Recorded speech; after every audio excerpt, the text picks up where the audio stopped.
Але ти знаєш, інколи з'являються заяви, які показують, що представники влади можуть бути чесними, але це військові. Знову військові. Очільник Генштабу пан Гнатов своїми словами довів, що він людина честі і йому не лячно казати правду. А от наш президент суцільне брехло. Тому Гнатов чесно визнав, що демобілізація неможлива зараз. Він сказав, темпи мобілізації в Україні недостатні. Для того, щоб когось демобілізувати, треба таку ж кількість мобілізувати. Фактично він перечеркнув всю ту брехню, яку казав президент про те, що вже в 26-му році буде демобілізація. Брехню Федорова, який каже, ми зараз проведемо реформу, демобілізуємо. Я говорив з військовими, вони кажуть, він хоч правду сказав. На Гнатова ніякого негативу. А от на тих, хто обіцяв і збрехав, от до них претензія є.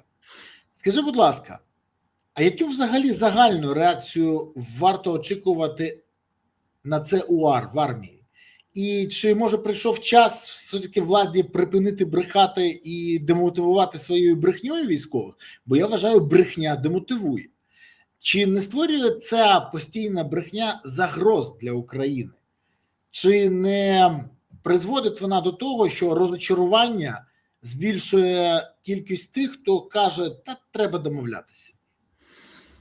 З одного боку, я читав у Солженіцина одне із досліджень в архіпелагі, там, до речі, мабуть, ціла глава про сенс параш. І він каже, що дуже часто ці параша – це брехня, да, тільки на зековському, на гулагівському жаргоні.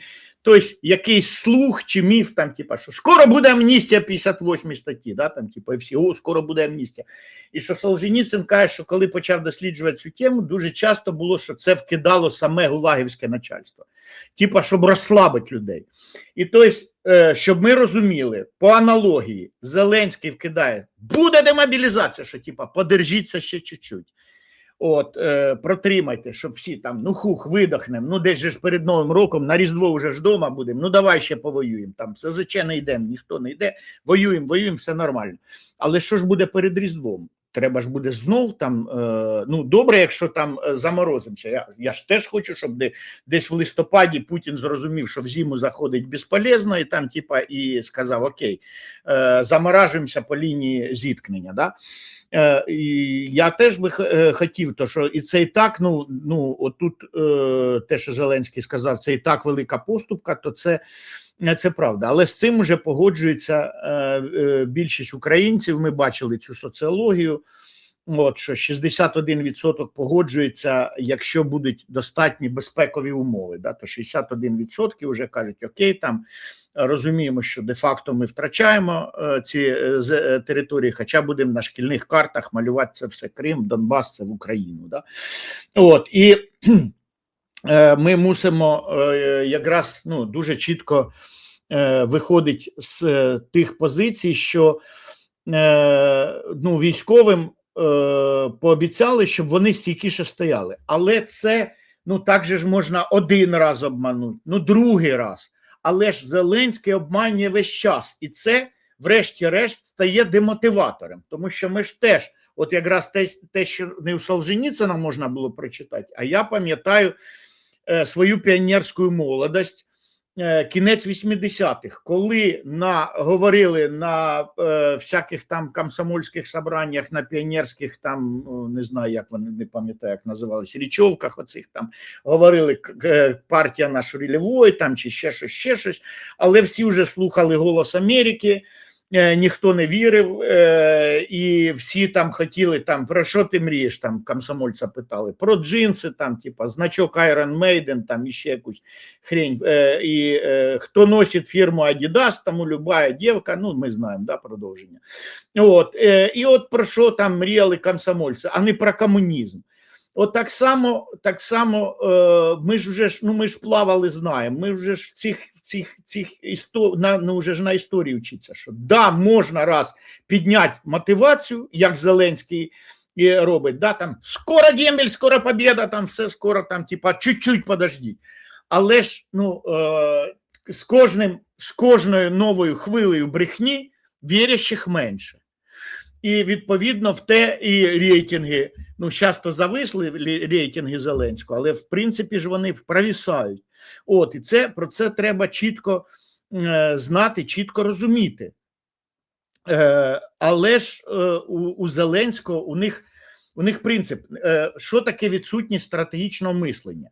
Вони думають сьогодні на сьогодні. От сьогодні ми щось збрешемо, сьогодні димову завісу пустимо, сьогодні, щоб не питали Володимира Олександровича, хто такий Вова Зміндіч Плівок, ми щось наплетемо, щось скажемо, щось вкинемо, таке оптимістичне.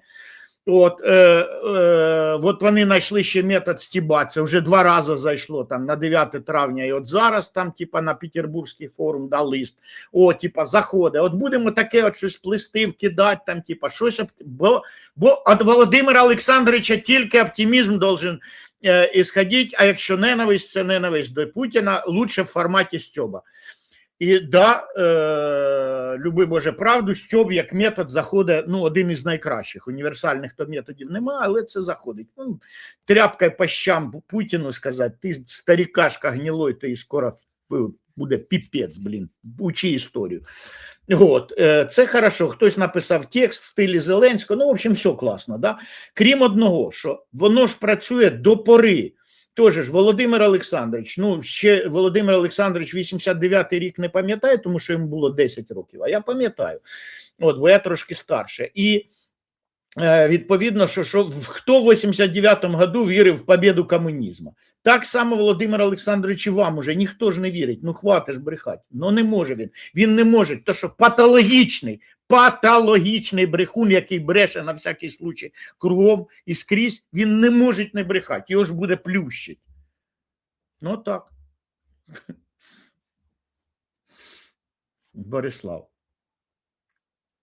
Да, вибач, будь ласка, у мене тут щось зглючить з комп'ютером. Так буває інколи. Не тільки країну глючить, ще й комп'ютер буває. Ти знаєш, я тобі хочу сказати, але ж у нас куди не клінь, всюди клінь. І отут так само. До питання, хто такий Вова, для якого будують дім в династії, до речі, ми стали забувати це питання і не чуємо відповіді. А дуже хочеться ж дізнатися.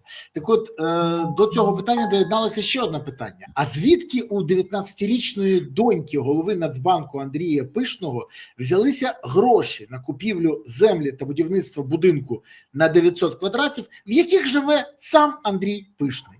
Чи це 900 квадратів? А чого так слабо? 900. У Володимира Олександровича, а у 900. Володимира Олександровича 1200. Ну, по статусу 1200 положено, да? Да, це статус. Тільки 900.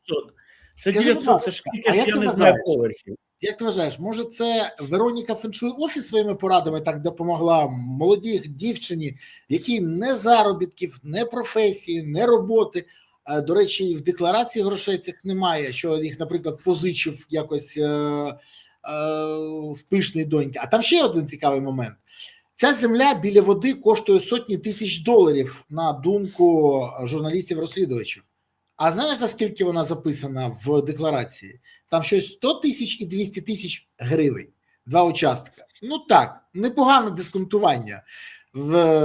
Неймовірне. Але скажи, будь ласка, це... Домовився, вони ж завжди скажуть, ну, сторгувався так, ну... В 1000 разів, так буває. Це зірки так стали, чи це класична схема по відмиванню грошей, яку часто використовують в Україні, коли подібну нерухомість оформлюють на дітей, у яких немає жодного доходу, але самі там і живуть. Скажіть, будь ласка, що ми спостерігаємо? Голова Нацбанку, який не бачив, що відбувається в Сенсбанку, який не бачив, як наглядову раду Державного Сенсбанку сформували Вася Веселий і Цукерман. Голова Нацбанку, який багато чого не бачить. Голова Нацбанку, про якого розповідають, що проводяться аукціони картин в близькому для нього салоні, і банкіри купують картини там, щоб отримати лояльність. Цікаво, може на ці гроші куплені ці всі землі і побудована цей будинок. Так от, голова Нацбанку живе на утриманні у доньки, вона побудувала для нього будинок. Як ти думаєш, НАБУ, САП і НАЗК повинні зацікавитись цим чи не треба? Да, дуже цікаво. Мені тим більш прикро за Пишного, що Пишний закінчував в Сумах Українську академію банківської справи, закінчував її заочно. Ну, звичайно, ми ж не можемо не вірити якість заочного диплома. Да? Він такий же ж самий, як і в стаціонарі, але між тим. Але будинок на 900 метрів він донька змогла. І дочка молодець. Що значить? От кому б викладати, а не Ольгі Свириденко в кеше. То що тут є особистий кейс. Навчив доньку заробляти гроші на будинок 900 квадратів. Там. Ольга Свириденко, ти хоч когось навчила, покажи, кого ти навчила. Самий високооплачуваний викладач в Європі. Наша прем'єрка, яка після того, як відпрацювала зміну біля станка, там, скажімо, не сама легка робота в Кабінеті міністрів, да, тому що треба там типа слухати і Стефанчука, і Арахамію, і Зеленському кланятися, і треба було стюардесою працювати у Єрмака, щоб продвинутися. Це, звісно, да. Кар'єра із кар'єр, але немає чим похвалитися. А от Пишному є, скаже, от дивіться, 19 років дочка заробляє так, оце навчив, оце молодець. Ну, перше ж гієни передав, які, да? От. А Пишний же злетів при Яценюку, і вважався ж якби членом той ще там помаранчевої команди, да? Потім там Яценюківцем вірним був. Там, вони ж десь там взагалі земляки, десь щось, не знаю, з Буковини, да?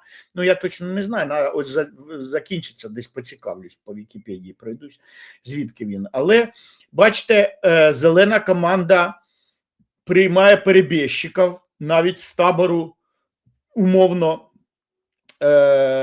з тих, хто були на Майдані, да, там, патріотичного табору, який там провів 3 Майдани, Україна без Кучми, до якого я маю честь належати. І ми тоді були якби по одну сторону барикад, а зелені якраз були антимайданом. Єрмаки, гетьманцями, сам Володимир Олександрович, вони були нашими опонентами. Вони тоді пахали за руський мір. І от їм, виходить, потрібні перебіжчики. І ми бачимо знову ж критерії відбору. Якщо у тебе є хватательний інстинкт, то ти наш. А якщо немає такого інстинкту, якщо ти просто хочеш чесно заробляти гроші, а не красти їх там десь, не продавати, навіть користуючись своїм положенням, щоб там картини знайомих художників заганяти, да, через якісь виставкові салони, ну, тоді от попадаєш в зелену команду, там раді. І тому я кажу, що там немає, усі узагальнення неправдиві. Не можна сказати, що там всі зелені крадуни, що от всі слуги народу крадуни. Це буде неправильно. Я думаю, що не всі. Але навіщо потрібні узагальнення? Щоб показати тенденцію, що загалом у зелених критерії призначення, критерії, по якому вони беруть в команду, там їх кілька. Це лояльність до Зеленського, ще недавно до Єрмака, це вміння облизувати, ну і хватательний рефлекс, щоб вони сказали, о, наш чоловік. Ну дивись, більше 1000 квадратів не будуй, 1000 тобі по рангу ще не положено, а от 900 квадратів, да. Міністерський стандарт. Я тобі більше скажу, там ще одне питання є. Там вони перекрили прохід до води, порушивши закон. Ну, голова Нацбанку може собі таке дозволити, тим більше Пишний хоче жити пишно. А ще по ньому буде дуже цікаве розслідування незабаром в мене на каналі, але це згодом. Можу сказати тільки одне. Не про Пишного, але у неділю в мене на каналі вийде ефір. Ну, який, скажімо так, затмарить навіть те, що розповідав Ваганян. Там буде неймовірний ефір. Я просто вже тиждень вивчаю документи, передивляюся судові засідання, вивчаю клопотання, все інше. Я тобі хочу сказати, знаєш, таке вираження, я був в шоці, але мій шок був в ще більшому шоці. От це той самий випадок. Те, що буде в неділю, там буде розрив. То дуже раджу 19:00 подивитися, а ще раджу в суботу буде ефір з Олександром Москаленко, з тою людиною, яка вийшла на Майдан, використовуючи свою відпустку Збройних сил України для протесту проти свавілля влади і з вимаганням термінів служби. Людина, яка коли буде цей ефір? з Москаленко буде в суботу в 19:00, а той ефір такий таємний буде, і це буде бомбовий ефір. Я знаю, що всі представники влади, при тому із опозиції, і з коаліції будуть дивитися його. Відкладуть перегляд чемпіонату світу з футболу.